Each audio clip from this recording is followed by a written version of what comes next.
ఇక తెలంగాణ రాష్ట్రంలో యూరియాకు కరువు వచ్చింది. యాసంగి సాగు సన్నద్ధత విషయంలో సర్కారు వైఫల్యం రైతులకు శాపంగా మారుతోంది. కేసీఆర్ పాలనలో ఎన్నడూ లేని విధంగా మళ్లీ ఎరువుల కోసం క్యూ లైన్లో నిలబడే కాలం దాపురించింది. సమైక్య రాష్ట్రం నాటి పరిస్థితులను కాంగ్రెస్ సర్కారు తిరిగి తెచ్చింది. ఇటు సహకార సంఘాల ముందు రైతులు యూరియా కోసం పడిగాపులు కాయాల్సిన దుస్థితి వచ్చింది. అయితే క్యూ లైన్లలో చెప్పులు, పాస్ బుక్కులు పెట్టి మరీ నిరీక్షించాల్సి వస్తోంది. కాంగ్రెస్ బీజేపీ రాజకీయ క్రీడలో తెలంగాణ రైతులు నలిగిపోవాల్సి వచ్చింది. ఉమ్మడి వరంగల్ జిల్లాలో పరిస్థితి మరీ దారుణంగా ఉంది. ఇటు మహబూబాబాద్ జిల్లా కొత్తగూడెం మండలం పోగుళ్లపల్లి గ్రామంలో యూరియా కోసం వర్షంలో తడుస్తూ లైన్లో వేచి ఉంటున్నారు. గంటల తరబడి తడుస్తూ వానలో నిల్చున్న అధికారులు యూరియా బస్తాలు ఇవ్వడం లేదని రైతులు ఆగ్రహం వ్యక్తం చేస్తున్నారు.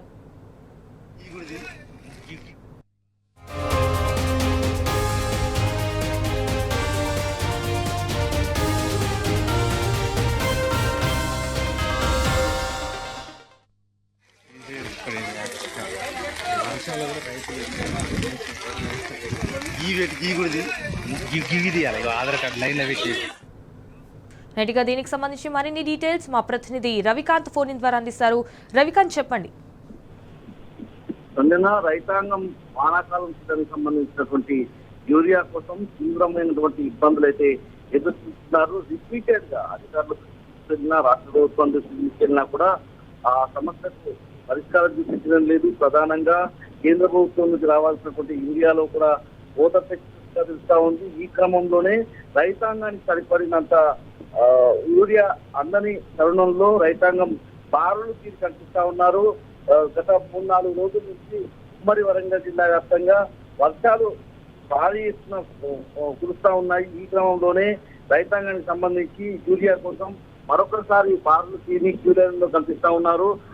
బాణలను కూడా లెక్క చేయకుండా క్యూలైన్లో నిలబడాల్సిన పరిస్థితి. అంటే అక్కడ రైతాంగానికి సంబంధించి సరైన సౌకర్యాలు కల్పించాల్సి ఉంటుంది. ఈ సమయానికి మీరు వచ్చి తీసుకువెళ్లే విధంగా వాళ్ళకు అలా ఏర్పాటు చేయాల్సి ఉంటుంది. వాళ్ళు ఎప్పుడు ఇస్తారో తెలియక సరిపడినన్ని యూరియా బస్తాలు ఇవ్వక రైతాంగం అయితే అక్కడ యూరియా ఇచ్చేటువంటి కేంద్రాల దగ్గర బారులు తీరి కనిపిస్తా ఉన్నారు. తాజాగా పొగళ్లపల్లి గ్రామానికి సంబంధించి ఏదైతే కొత్తగూడెం మండలం పొగళ్లపల్లి సొసైటీ దగ్గర యూరియా కోసం రైతాంగం అయితే తిప్పలు పడుతున్న సందర్భం అయితే కనిపిస్తా ఉంది. భారీ వర్షంలో లైన్ లో నిలబడ్డటువంటి దృశ్యాలందరినీ కూడా పరిశీలిస్తా ఉన్నాయి. రైతుకు ఇన్ని కష్టాలు అవసరమా అన్నటువంటి అభిప్రాయం కూడా వ్యక్తమవుతా ఉంది. అంటే గతంలో తెలంగాణ రాష్ట్రం ఏర్పడిన తర్వాత రైతాంగానికి సంబంధించి ఎటువంటి సమస్యలు లేకుండా యూరియా కోసమే కావచ్చు, యూరియా విషయంలో కావచ్చు, విత్తనాల విషయంలో కావచ్చు, ధాన్య కొనుగోలుకు సంబంధించినటువంటి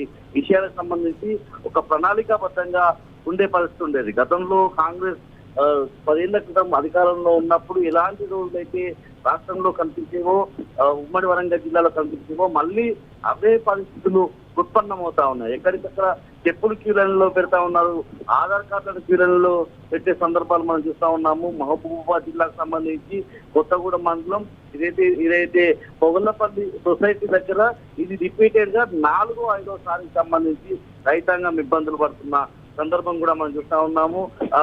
కంటి తుడుపు చర్యగా అక్కడ ఏదైతే గంగారం దగ్గర ఒక యూరియా సేల్ సెంటర్ ను ఏర్పాటు చేశామని చెప్పినప్పటికీ అది రైతుల సమస్యలకైతే పరిష్కారంగా మారడం లేదు. ముఖ్యంగా వానలో తడుస్తూ యూరియా కోసం నిలబడ్డారంటే రైతాంగం ఎంత ఇబ్బందులో ఉందో మనం అర్థం చేసుకోవచ్చు. పూర్తిగా పిఏసిఎస్ కేంద్రాల దగ్గర బారులు తీరి కనిపిస్తా ఉన్నారు.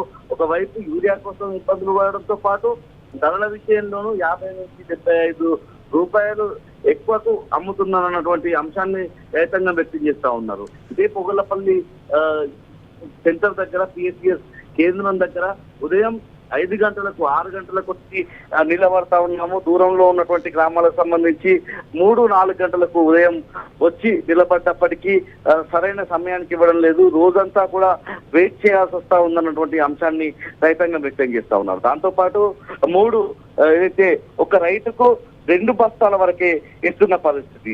అందులో భార్యాభర్తలు వెళ్లి 2 ఆధార్ కార్డులు ఇస్తే చెరొక బస్తా ఇచ్చే పరిస్థితి కనిపిస్తా ఉంది. ఒక ఎకరాకు దాదాపు 3 బస్తాలకు సంబంధించిన యూరియా అవసరమవుతుంది. ఒక 3 ఎకరాల రైతును మనం ఉదాహరణగా తీసుకుంటే దాదాపు 10 బస్తాలు ఇవ్వాల్సిన పరిస్థితుల్లో 1-2 బస్తాలు right Ravikanth, thank you for the updates.